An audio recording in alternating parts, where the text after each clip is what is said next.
એની હાતર ભગવાન આગળ જઈને માથા ના પસારશો. આ માયા છે, મારા જેમ જેમ મારા ભક્તિના માર્ગ ઉપર જેમ જેમ વધશો ને એમ એમ ઉપર પડદા નાખતી જશે.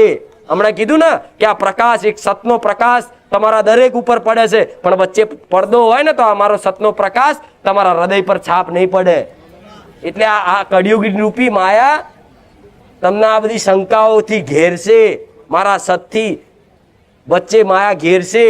અને જો તમે આ બધી વાતોમાં હોના જેવું, મોતી જેવું, ઝવેરાત જેવું, હોનાની લગડી જેવી તમે જે ગણો એવી અમૂલ્ય માતા મળી હોય અને એક નાની વસ્તુ હાથર એને તરછોડી દો તો તમારા જેવા અભાગ્યા કોઈ ના કહેવાય. જગત કહેવાય.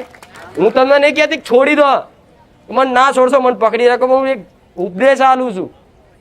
આટલી નાની નાની વાતમાં આવા હીરા મળે. હીરાને પારખતા જેને આવડતું હોય ઝવેરી કે ને, જે ઝવેરી હોય એ જ હીરો પારખી, સોની હોય એ જ સોનું પારખી કે. હવે ભંગારના વેપારીને સોનાની કિંમત ખબર પડે?